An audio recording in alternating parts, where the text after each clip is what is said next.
Hi guys, peace out. Yeah, that's peace, not that one. That one of them. Peace. Rock peace. Peace and rock. Rock peace. Lots of pieces of rock. Small grains of sand in a sort of geological peacedom.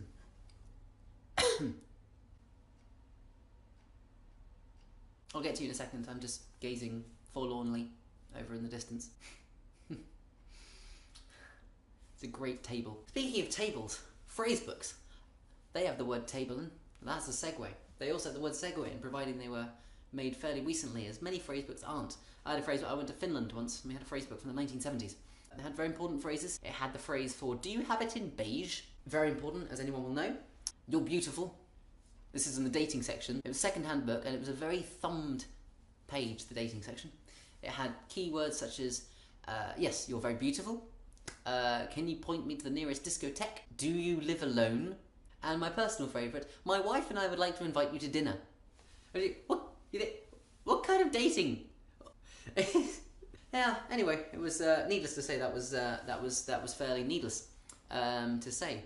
Phrasebooks I was thinking fantastic because you get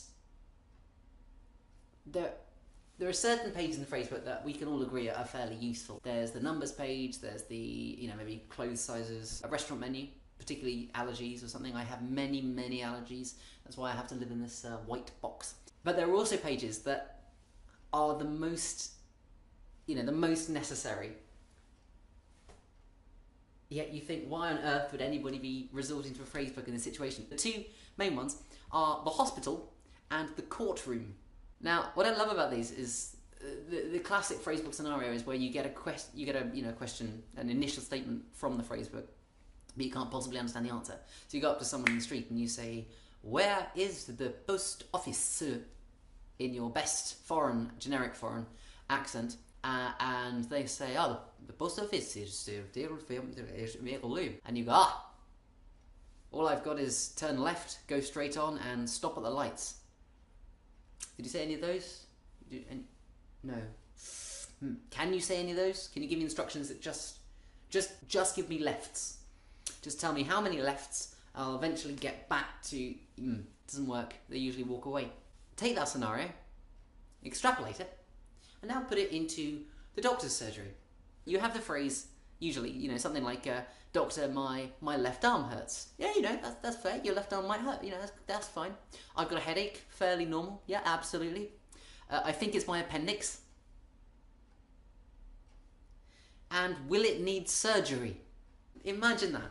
You're in the doctor's surgery, the hospital, the A&E, and you're resorting to a phrasebook to ask, will it need surgery?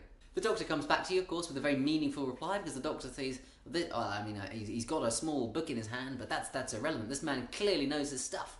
He came in here with an absolute problem in the appendix in his left arm, and he wants to know whether it's going to need surgery. Well, I can tell this man because he clearly knows his medicine and generic foreign language that we're speaking in this country. And so he tells you a reply.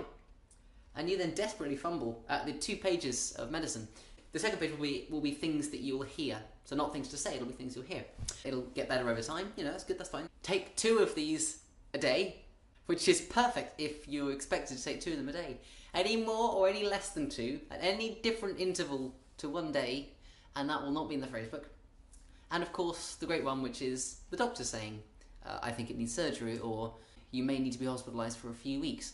Any of those situations that come up, and you're fine. As long as you have a perfect scenario where you've got a bust appendix in your left arm, you're going to need to go to hospital, take 2 pills once a day, go into surgery and come out in a few weeks, and then it'll get better on its own.